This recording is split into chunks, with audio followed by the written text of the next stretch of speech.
Javier. Thank you so much for being with us on SDG Impact Stories Thank you. today. Could you briefly introduce yourself? Yes, well, I am Javier Cauwelaert. Yes. I am the CEO of Smartfish. What would you like to know? Like, what did I study? Or? Yeah, why not? Well, I studied physics, Okay. and then I did a master's in engineering, aerospace engineering. Okay. Nothing to do with fishing. Okay. And then I work in different places. I stopped doing science, and then I work on a printing company, Yes. on a restaurant group here in Mexico.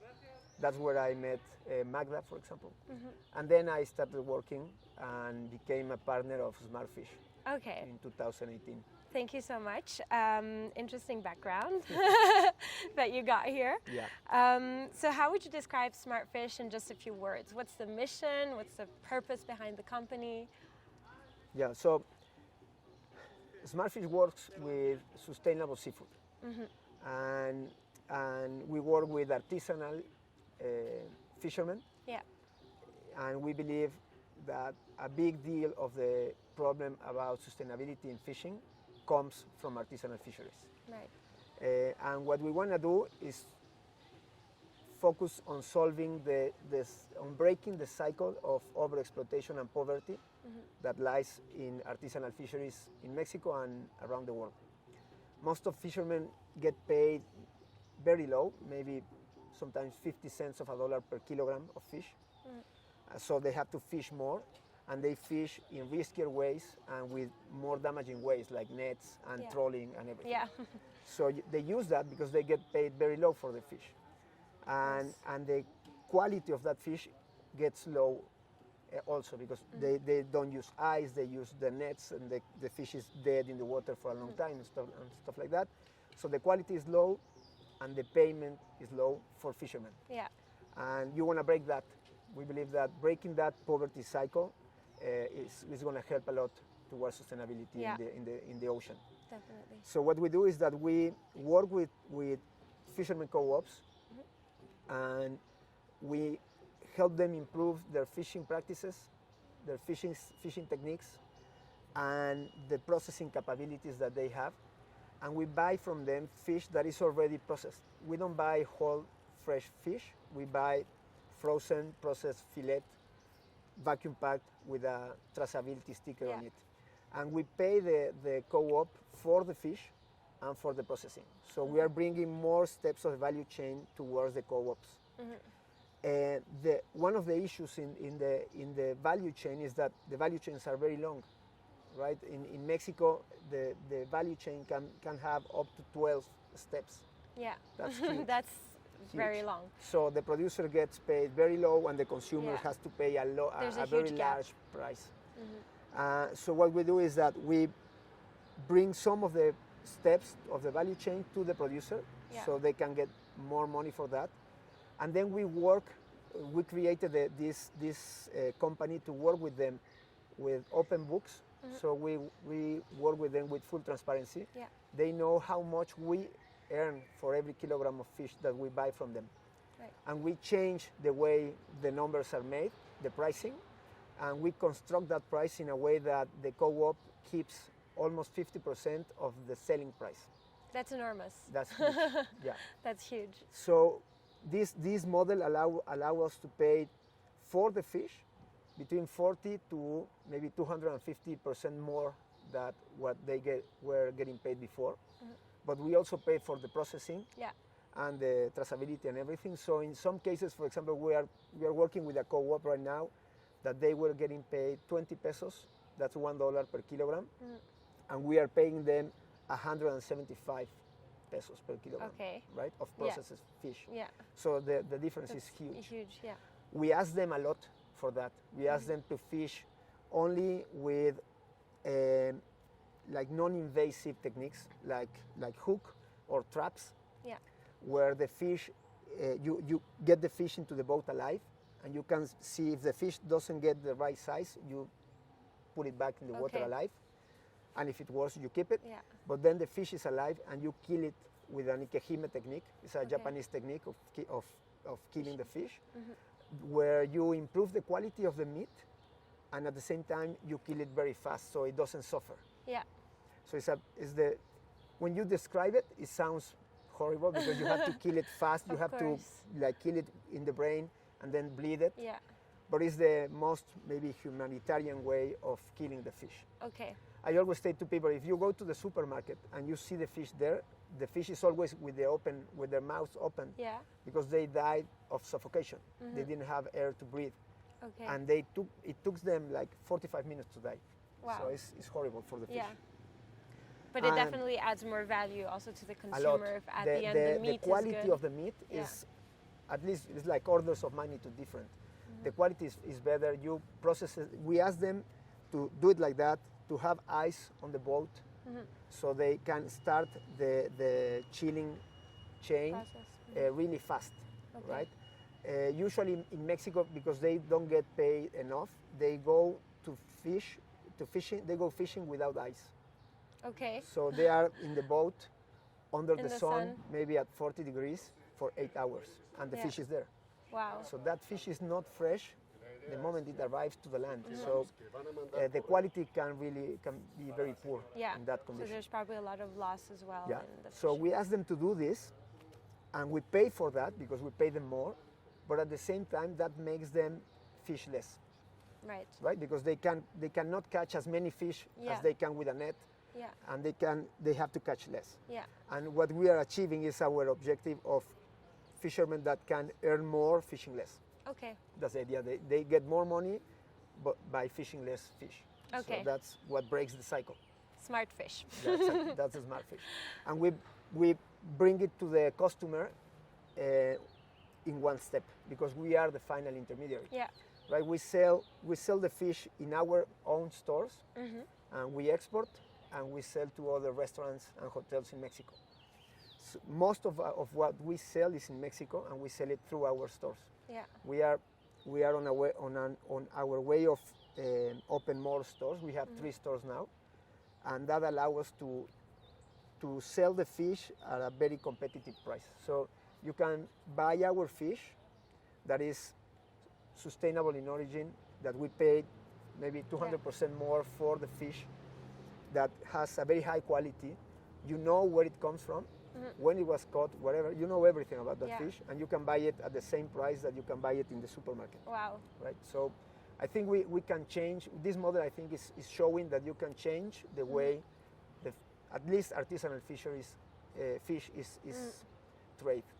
And you can change that, and you can make fishermen earn more, and you can have an affordable fish. I mean, food shouldn't be cheap. Never, Of course, right? yeah. It should be affordable, but not cheap. So Right. With the correct value with the correct behind value. it. Yeah. Amazing. Thanks so much for elaborating on the Yeah, smart it was fish. a long answer. So you've mentioned quite a few problems. Could you elaborate maybe on what are the local or the global problems that you see in the fishing industry? You mentioned trawling, over exploitation, I think, the wages, the freshness and quality of the fish. Yeah. Could you elaborate a little more? Yeah, I mean, in terms of wages, and I think one of the most damaging things you can do to the environment is pay low to the producers, right? If you don't pay enough to them, they are not going to be able to take care of the environment. Yeah. That's what is that's what is happening. In terms of value chains, I think globally the value chains are very low, very long, Yeah. everywhere. Not only in Mexico. Mexico has 12 steps because we know that, but I think it's more or less the same everywhere. Yeah. I mean, there's a lot of people in Europe that is buying fish from Mexico, so you have at least 2 or more, 3 steps there. So the value chains are really long. Okay. Most of the people now, well, not most of the people, but at least in Mexico, for example, the larger cities are not coastal cities. So when you buy fish, you are not near the coast. Yeah. So the fish has to travel a long distance. And when you work with artisanal fisheries are small by almost by definition, right? So they cannot catch large volumes of fish every day. Yeah. So they have to how I don't know the word in English, but they have to add up quantities of fish every day so they can have enough to move it to the city. Of course, yeah. So what happens with fish is that they are fishing and maybe they add up fish over a period of 6 days, for example. And then they travel to the city and then they go to the market and then you buy it and then you eat it. Yeah. And then you are eating a fresh fish that maybe has 10 to 15 days out of the water on ice. So that's why, at least in Mexico, people always say, I don't want to, do you have a fish that doesn't smell fishy? And fish doesn't smell. Yeah. If it smells fishy, it's because it's rotten. Oh, okay. Right? So in Mexico, we are used to eat fish that is a little bit rotten. Okay. Right? That's very interesting. And I think it happens in every country, in every city there is no by the ocean. Yeah. And I think you can buy fish with the producer, with the fisherman, if you live by the ocean. Maybe if you live in San Francisco or in New York, that you are there, and the fishermen arrive every day. Maybe you can go there and buy fish there that is fresh. Yeah. Otherwise, my recommendation would be to go for frozen food, for frozen fish. Yeah. Right. And I think that's a movement that is going, that is like growing in the world. Okay. And especially after the pandemics. Yeah. I think during the pandemics, people stopped asking or demanding fresh seafood, right? Yeah. And there's another issue with fresh seafood, and that is, and it's something that I tell customers. If you demand fresh food, it's okay. If you like to eat fresh food, of course, fresh seafood, it's okay. Ask for it, but you should be aware that you are almost making the fishermen poor by definition because of your action. Because if you want the fish fresh, then the intermediary is gonna go to the fisherman and say, I can pay you 50 pesos for that. And the fisherman will say, I wanna receive 100. Yeah. And the fisherman, well, if I don't buy it today, then you cannot sell it tomorrow because people want it fresh. Yeah. So the fisherman has no power over the price of the fish. Yeah. And that's because we are asking for fresh. Yeah. So I think most of us will never see the difference between a fresh fish or a frozen fish, if it was a high quality frozen fish, right? So I always tell people, don't ask for fresh seafood, only if you live by the sea. That's a very interesting point of view. So yeah, in terms of overexploitation, I think there's a huge problem, because if you go to the supermarket or to the seafood market, there's an abundance of fish. Yeah. You see a lot of fish there. Now, if you look at the sizes now are really much more smaller than maybe 20 years ago. Okay. Right? Much more, because we are already fishing the juveniles, not the fish. So there's an abundance there, but that abundance is created. It's not that's not the abundance in the water. Okay. Right? Around 80% of all seafood that you can eat in the world is overexploited. Wow. Or exploited at maximum capacity. Yeah. That to me is saying overexploited, because how can you know you are at maximum capacity with fish when knowing the stock of the fish is very difficult? Yeah. Knowing how much fish of that fish is in the water, it's almost it's very difficult to know. So there's maybe 80% of overexploitation, and if you add that to climate change, acidification, warming of the water, then maybe by 2030, that's 8 years from now, maybe we may have like 50% of the species that we have now. And that's now. That's not for the next generation. This is our issue, and we should solve it, right? Because I suffer by thinking of my kids. They are 6 and 11. Yeah. So before they are 20, they're going to have half of the fish in the world. So it doesn't make any sense to continue in this way. It's unfair for the planet and the people. And the people. And so with the overexploitation comes trawling as well, right? Is that found everywhere in the world, or is it? I mean, trawling is a way of fishing. It sounds. I mean, it's a way of fishing that shouldn't be allowed. You're right. Because it takes destroyed everything. All the corals, everything. It destroys everything, and you get a lot of bycatch, right? A bycatch is when you catch something that you you don't need. didn't want to catch, that was not your objective, Yeah. but it's coming in the net, right? And then they throw it back in half. Usually they throw it back because Dead. if you are at a boat that catches shrimp, Yeah. then anything else but shrimp Is is a waste for you. Yeah. Or a cost because Or a it's cost. heavy on their boats. So it's a waste or a cost. So in shrimp, for example, you can have up to 90% of bycatch, Wow, that's enormous. right?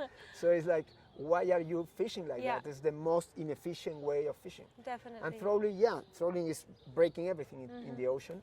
So, yeah, those are the things that to me will make more sense to just avoid. Stop trolling. Yeah. Stop really like these long walls of net, right? These nets that are maybe 12 miles long and I don't know, 20 Yeah. meters tall, and you put that wall into the water and you catch everything there. Yeah, no, And the it's quality of that ridiculous. fish is not good because the fish goes into the net, dies, and then is there Yeah. for 12 hours, for example. Yeah. And the water might be, if you're like, I don't know, fishing in the tropics, the water is at 25, 28 degrees Celsius. So it's like having fish here Yeah. for more than 12 hours. So that fish is It's not not good worth it, yeah. once you take it Yeah. out. It's probably not even all sold at the market at the end. No, So. and then you are Not going to everyone have to buys. sell it very, very cheap. Yeah. And there's no, it's, again, it's having cheap food is not good for anyone. Yeah, yeah, yeah. And so we mentioned also how well the ocean plays a major role in the ecosystem, and this trawling issue really just Yeah. disturbs it even more. Yeah, I think if you need, like if you wanna, for example, it's very difficult for you to say let's stop fishing. Yeah, Let's stop fishing and just use the sea as a place to hang out, right? to have fun. But there's like, I don't know, almost a billion people lives directly from the oceans. yeah, And around 2 million or almost 3 million people in the planet uses more than 20% of their protein intake from fish. Yeah.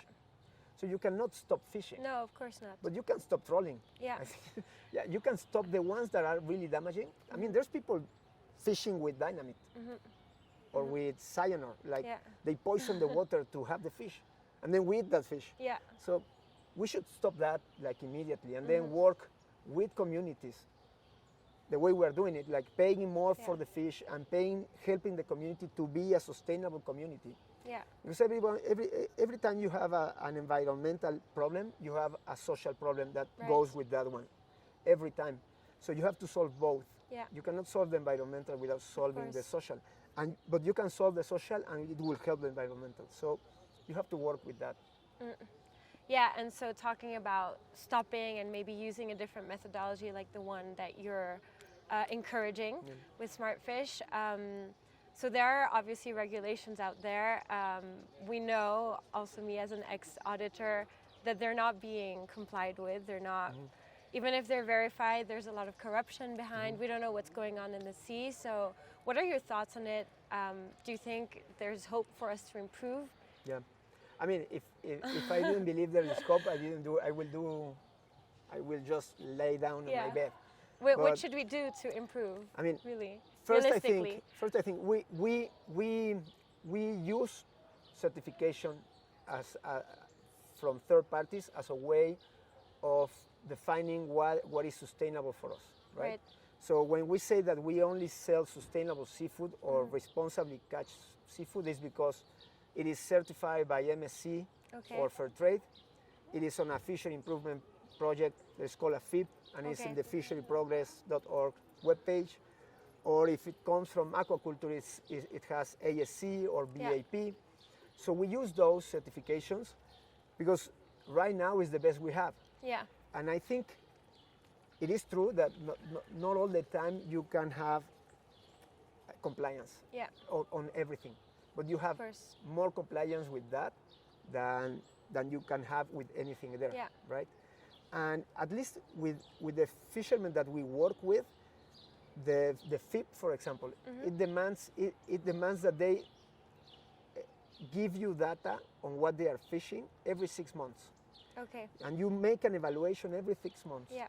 There's not many companies that get evaluated every Of course. 6 months to see if they are doing things right. So Yeah. I think it's working. It's not the best thing. No, we have to come up with better solutions. Yes, traceability for me is huge. You have to have traceability. There's no way you can tell a story without traceability. And You have to go transparency. back to the roots, You have to open up the box and show what is there, and be transparent and be traceable. Yeah. And you can even put traceability. I mean, there's some boats like commercial fishing. Yeah. There's the boats that are working with traceability. They even have cameras with like connected on blockchain. You cannot do anything with, like, they are filming everything you are doing on the boat. So you can start doing things like that, and you can demand things like that.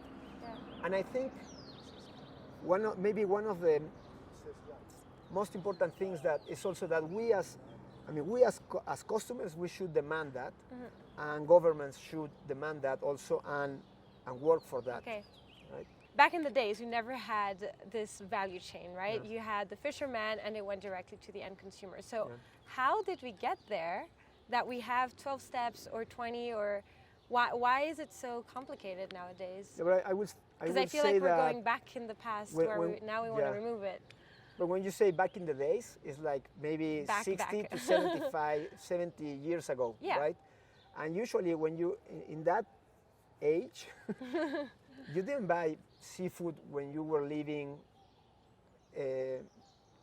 like far away from the sea. Yeah. I remember when I was a kid, I will only eat fish when I went to the sea. Yeah. We went to Acapulco.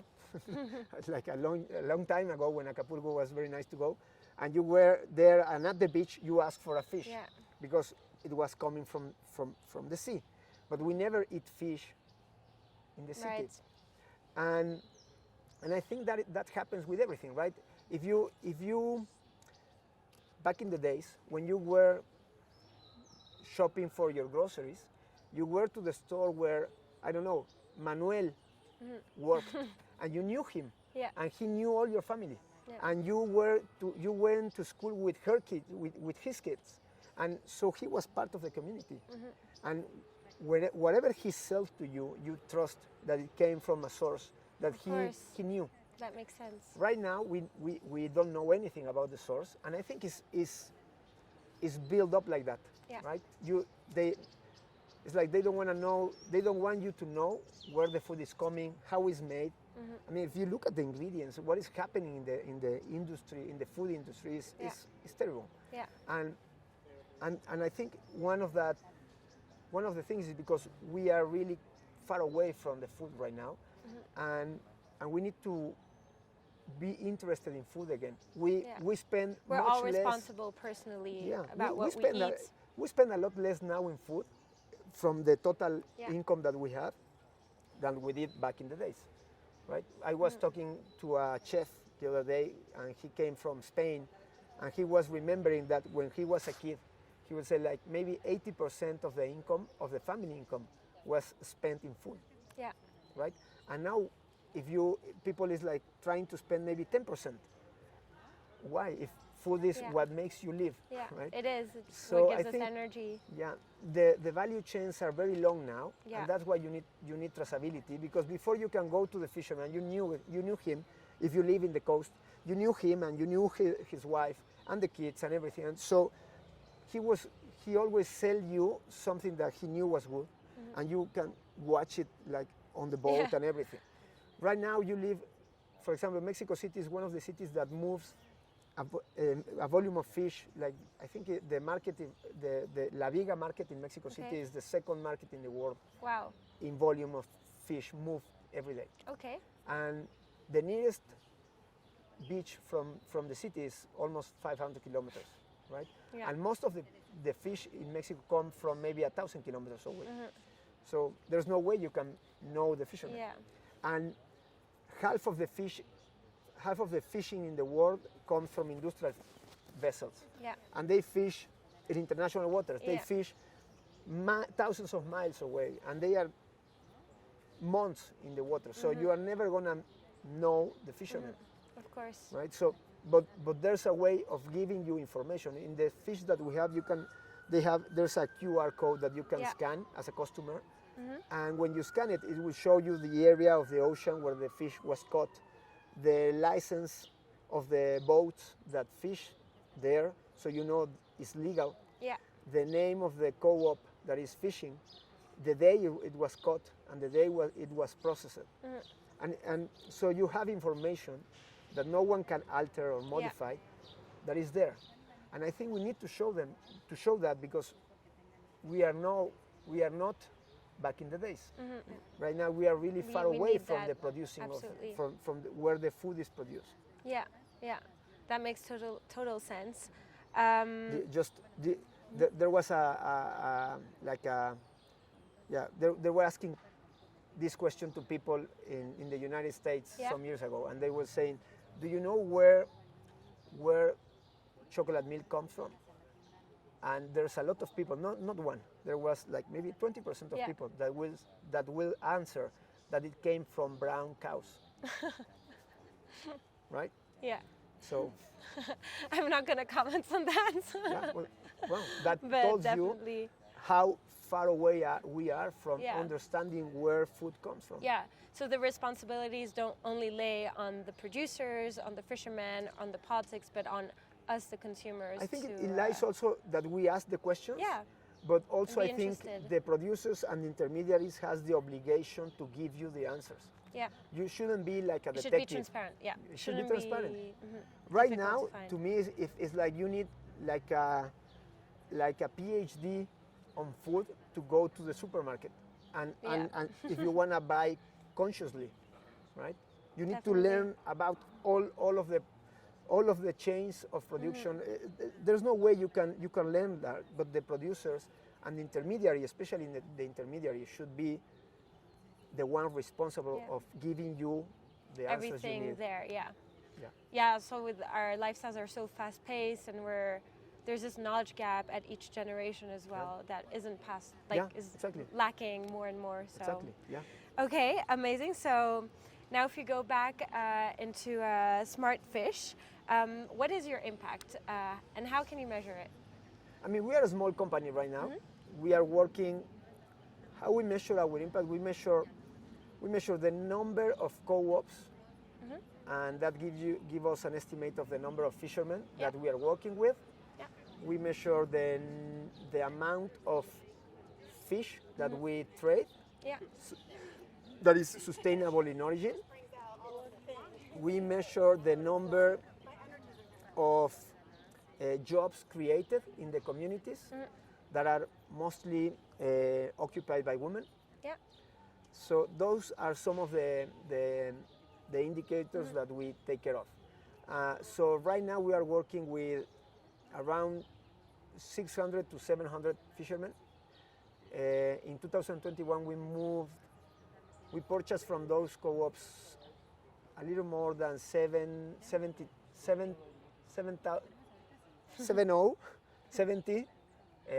tons of seafood. And we also sold more sustainable seafood that comes from other producers, not the ones that we work directly with. In the co-ops that we are working with, in the last 3 years, more or less, around 65 new jobs positions were created in the processing plants, most of them. Yeah. And something that is really important, because we usually don't talk about that, but usually the fishermen co-ops are fishermen, not fisherwomen, right? And in a lot of co-ops, women doesn't have any rights, of course, on the wealth that the co-op produces. So if you're a woman that was born in these communities, you don't have any like working options. Yeah. You need some men to be with you. It's not a good place to be if you're like that. So when you create processing capabilities and you look for processing capabilities, those processing positions are mostly taken by women. Okay. And now they have a job that is like well paid, important for the community. Yeah. They are in charge of the processing plant, so they have good positions. Yeah. And I think it's very important that is showing a very like a change in the way they are working. And another thing we notice is that in the co-ops that we work with, for example, the wives there start buying the food that is treated in the way that we ask. Yeah. So instead of buying fish from their husband, they go to the processing plant and buy processed fish because it's of better quality. They know the value that's behind it. Yeah, imagine if they are buying that, it's because that one is better. Yeah, yeah, definitely. And I think you mentioned triple impact. Yeah. Can you elaborate on that? I mean, briefly? Yeah, when like maybe 20 to 30 years ago, when there, like the movement about sustainable seafood started, it was based mostly on environmental issues, right? Yeah. The MSC certification, for example, it was focused specifically on environmental issues, not social issues. Right. Then, after years of trying to make an improvement and noticing that there were a lot of failures on the projects that were tested and trying to work with, the realization was that they were not taking into account social impact. So triple impact, what says is that if you want to have real impact on the water, for example, on sustainable seafood, you need to have social impact on the communities that are working there. And you have to have a project that is economically sustainable. That's the other triple impact, the economic one. So you need environmental, social, and economic impact. Okay, great. Thank you so much. And at Smartfish, what else are you trying to achieve? I mean, you've mentioned that you train, I think, the fishermen. Yeah. Smartfish, we are two companies working together. Okay. There's an NGO that works directly with the fishermen because it takes a long time for a co-op to get to the point that we can buy from them. It might take 6 months if the co-op is well organized, and up to 2 years. Okay. So Smartfish, the NGO, is working with them ahead of us. It's like creating the pipeline of co-ops that we can go and buy from, and the company that sells the fish. So we are growing because we are having I think the model is working, and every year there's more people interested in this movement. So in our case, we want to open more stores. Yeah. We would like to open 10 stores at least in Mexico, and see if we can like create a stronger brand, and then maybe go into big retailers to sell there. Yeah. Also, we want to expand our model that we do with fish to other products that we have in the stores.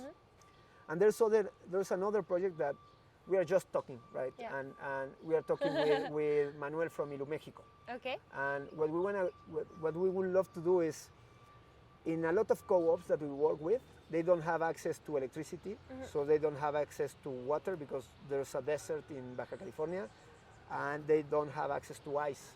Yeah. So we ask for them to have ice on the boat, but they have to travel maybe 6 hours to get the ice.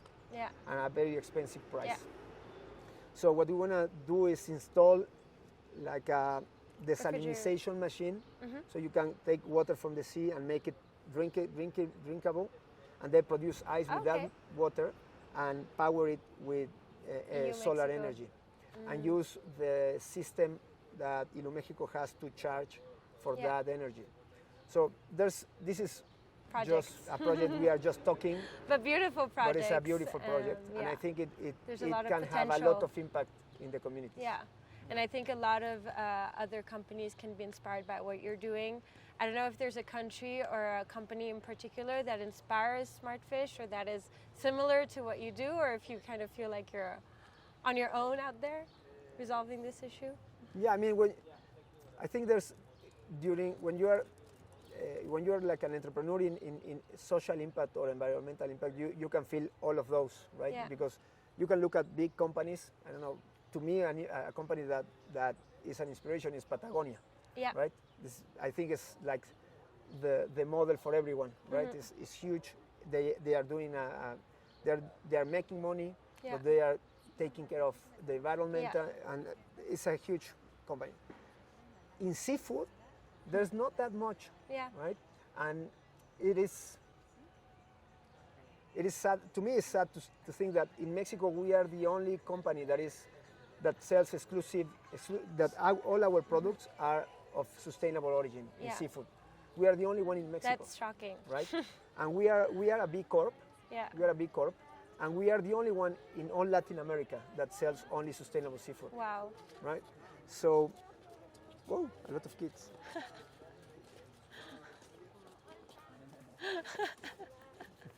Hola. So that's the issue of being on the street. But it's beautiful. Yeah. It's lively. So there isn't more companies doing it right now. Yeah. So to us, that's one of the maybe also something that pushes us to do it better is that like we can be an example. Yeah, definitely. To show that you can make a business of selling sustainable seafood, being a B Corp, taking care of the communities, working with transparency, right? So I think that's really degree. important. Yeah. Assessment. And yeah, what I'm most afraid right now is that sustainability is a word that is badly Being mainstreamed. it's badly Negatively used. connotated. Like organic. Yeah, No, and it's misunderstood, I think, because Yeah. sustainability essentially means long term. Yeah. And I think nowadays we see it more like something. Yeah, and when people say that I can sell you this, it's from sustainable origin, and you say, you started like 1 month ago. Yeah. There's no way. But yeah, so that's what scares me more. That like it happened, I think, with Seaspiracy. Like Yeah. in Seaspiracy, they gave you no choice. So I think when you have no choice, you say, I'm not going to do anything. And it happens with sustainability. If everyone is saying that it's sustainable and it's not, then it loses its value. Its value, definitely. Could you describe Smartfish in 3 words? Well, I would say sustainability, Yeah. transparency, and traceability. Okay. Are maybe words that describe what we do. Yeah, definitely. Good choice of words. Do you have any last comments, any advice you want to mention maybe for our audience? I mean, advice I will always say to people like, keep looking for options, ask questions. If you go to the supermarket, ask for sustainable seafood. They will get some if they don't have. Yeah. Mind about the origin of things. Yeah. Of everything that you buy, you should think about the origin and the impact it can have. And it's not even much more expensive. And you know, I mean, there's always this thing that I like to say is, when you talk about food, whenever you have a low price, you have a high cost hidden somewhere in the chain. Usually, it's a high cost in the environment or socially. Yeah. Right. So you shouldn't go asking for cheap food. You should go asking for affordable food. Yeah. And you should think that the costs are hidden in other ways. So if you buy cheap food, then you're gonna get sick more often, and you're gonna spend more money on medicine, or you are gonna be less productive because you cannot go to work. And so you should put that on the equation, right? And add up to the price of a cheap soda can, right? Yeah. So I think you need to put the money there. Yeah. Thank you so much, Javier. Well, it thank was you. a pleasure. Thank you. And keep doing what you do.